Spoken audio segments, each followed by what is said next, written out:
বাজান আপনাকে রাস্তার ওই পারেই তো আমাদের মকসিদপুর গো বাবা। আমার জন্ম দক্ষিণে ওই মকসিদপুরের জমিনে ঘুমাই রয়েছে বাবা।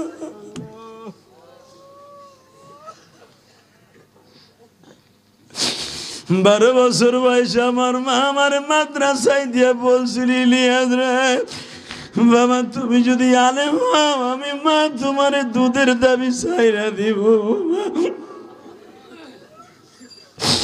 আমার আলেম ভাইরা আজকে আমার কথায় কেন কান্দো জানো? আমার মা আমার যেদিন জীবনের শেষ বিদায় দিয়ে দেয় গো বাবা, আমি তখন কোটালীপাড়া হিরণ মাদ্রাসায় পড়তাম গো বাবা। আমি সবে মাত্র কেরাতখানা ভর্তি হয়েছি, 1টা বছর গত হয়েছে। আমার মা এরকম এক শীতের রজনীতে সকালবেলা উঠিয়া সিদ্রুতি পিঠা, চিনেন নজর সিদ্রুতি পিঠা, এই পিঠাটা আমার কাছে অনেক দামি গো বাবা। এই পিঠাটা যখন কোনো মা আমার এই পিঠার বাসনে ওয়াজে গেলে আমার মায়ের আমারে বানায় খাওয়ায়। ও বাবা ওই পিঠাটা আমার সামনে আসলে আমি পাগল হয়ে যাই। আমার মা আমার জীবনের শেষ সিদ্রুটি পিঠা বানায় দিয়া এরকম শীতের দিন সকালবেলা আমার মা ওই রাগ দিন মানে দেশি কবুতরের ঝোল দিয়ে আমার মা আমার খাওয়াইয়া বলছিল, ইলিয়াস রে খাও গো বাবা খাও, আর জীবনে মার হাতের তা খাইতে পারবি না। আমার মা ছিল বাবা আলেমের মেয়ে। আমার মা কেমনে জানলো ইলিয়াসের সাথে আর দেখা হইব না। বাবা জীবনে মাদ্রাসাটা সারিস না গো বাবা, তুই যদি মাদ্রাসায় পড়ে আলেম হস তোর ওয়াজ শুনে কত আলেম কানবে, কত তালবি আলিমরা কাঁদবে। ও তালবি আলিম বাবাজিরা, আমিও তো 12 বছরের পোলা, আমি আমার মার কথা বিশ্বাস করি নাই রে তালবি আলিমরা। আমার মা আমার পিঠা খাওয়াইয়া সকালবেলা মাদ্রাসায় দিয়ে দিল। 3 মাস পরে আমার কানে খবর গেল আমার মা নাই গো মা।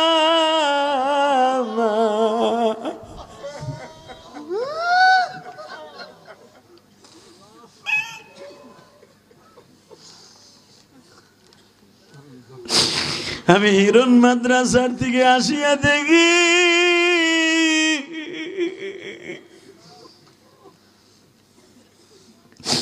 রাত 12টার সময় আমার মায়ের কাপড় পড়ায়।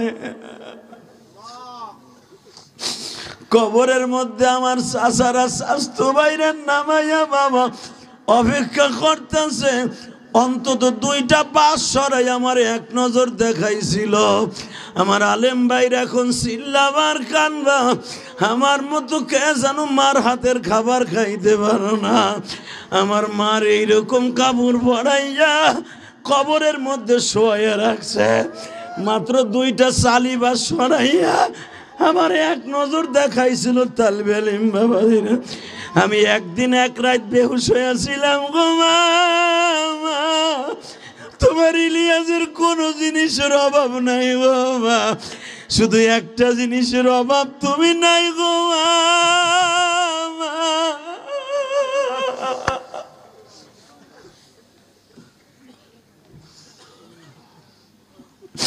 আল্লাহ তুমি তাকায়া দেখো আমার আলেম ভাইরা কান্দে গো, হাফেজে কোরআনরা কান্দে, হাজার হাজার হাফেজের উস্তাদিরা কান্দে, ছোট্ট ছোট্ট তালবে আলিম গুলা কান্দে গো। আল্লাহ আমার যুবক ভাইরা কান্দে, আমার মতো কার জানো মা নাই গো। আজকার মাহফিলের সভাপতি কান্দে, মনে মনে কয় যে হাদিসা আমার মাও তো আমার আলেম বানাইবার জন্য যায় নামাজ ভিজাইতো, আজকে আমাদের মা কোথায় চলে গেল ভাই।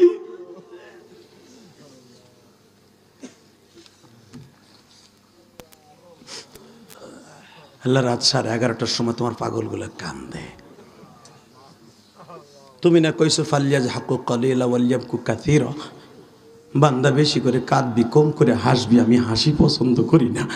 তুই যখন কাঁদোস আমার সাদা রুমাল দিয়ে তোর চোখের পানিটা মুছাই আমি আল্লাহর কুদরতি ব্যাংকে জমা রেখে দেই। তোর যখন জাহান্নামের আগুনে বলবে খুজুহু ফাগুল্লু সুম্মাল জাহিমা সল্লু সুম্মা ফি সিলসিলাতিন যারউনা সাবউনা জিরআইহি, যখন 70 গজ জাহান্নামের শিকল তোরে পেঁচাইয়া টান শুরু করবে, হে তোর চোখের পানি ওই সময় আমি এই ফেলে চাইলে দিব, এইভাবে ছাইরা দিব তোর চোখের পানি, তোরে কাজে লাগাবো বান্দা, তুই কানতে থাকবি, তুই চিল্লাবি আর কানবি। এই হে ব্যাসপুরের যুবক, এই 2 ঘন্টা মেহনত করে পিছনে হাত দুটো আসমানের দিকে দিয়া, আজকে 8ই ফেব্রুয়ারি, এই 9ই ফেব্রুয়ারি, 9ই ফেব্রুয়ারি এখন আসমানের দিকে দুটো হাত তুলবি, জোরে জোরে চিল্লে আমার আল্লাহরে ডাক দিবি। হ্যাঁ যুবক ভাই, হাত দুটো উঠো, হাত দুটো দাও, আল্লাহকে ডাক দাও, ডাক দাও, ডাক দাও, ডাক দাও। 9ই ফেব্রুয়ারি ডাক দাও, ডাক দাও, 9ই ফেব্রুয়ারি ডাক দাও, 9ই ফেব্রুয়ারি ডাক দাও। এই কাশিয়ানি ব্যাসপুর, কাশিয়ানি ব্যাসপুর, আল্লাহ দেখো কেমনে চিল্লাই আর কান্দে, আল্লাহ দেখো কেমনে চিল্লাই আর কান্দে, আল্লাহ তোমার পাগলগুলা কান্দে, আল্লাহ আজকে দেখো, আল্লাহ ফরিদপুরের দিকে তাকাও, কাশিয়ানির দিকে তাকাও, গোপালগঞ্জের দিকে তাকাও, আল্লাহ বকশিদপুরের দিকে তাকাও, আজকে কাশিয়ানি ব্যাসপুর 9ই ফেব্রুয়ারি কাঁদতে আল্লাহ দেখো, আল্লাহ কেমনে কাঁদতে, হাজার হাজার যুবক এই গভীর রাত্রে 12টায় কাঁদতে।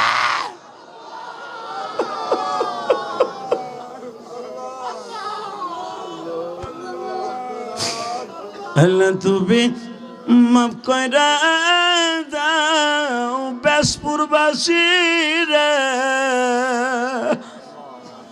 তুমি মাফ না করলে মাফ কেবল করিবে। আল্লাহ আল্লাহ তুমি দেও না মাফ করে, আল্লাহ তুমি দেও না মাফ করে, আল্লাহ আল্লাহ এদের জীবনের সব গুনাহ মাফ করে দাও, আল্লাহ এদের বাবা মাকে মাফ করে দাও, জোরে করে আমিন, জোরে করে আমিন। আল্লাহ তুমি মাফ না করলে কই যাবো, আল্লাহ এখানে তো আর কোনো বিরোধী একজন আল্লাহ নাই, তুমি না করলে আরেকজন করবো।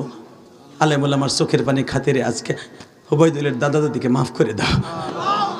বাবা আমার জনম দুঃখিনী মা আমার ওই দিনকে বলছিল, ইলিয়াস রে যদি কোনোদিন টাকার মালিক হস একটা মসজিদ মাদ্রাসা বানাইস। শেষ কথা আমার মার, আমি আমার মায়ের ওসিয়ত পালন করতে যাইয়া কোন বক্তা টাকা নিয়ে ওয়াজের কি করে আমি জানি না। এই ওবায়দুলের ভাইগনা যে হাফেজে কোরআন ওবায়দুলের ওয়াজ দিয়েছে আপনাদেরকে, কেউ ওঠার চেষ্টা করবেন না, খবরদার। এই ওবায়দুল তো যায় নাই আমার মসজিদ দেখতে, ওকে অনেকবার টেন্ডার দিছে যাওয়ার জন্য, যায় নাই। আমি 4 কোটি টাকা খরচ করে কেরানীগঞ্জ বাবুবাজার ব্রিজের করে গোলাম বাজার চড়াইল একটা মসজিদ বানাইছি। আমি কারো কাছ থেকে 1 টাকা চাইয়া নিয়ে মসজিদ করি নাই।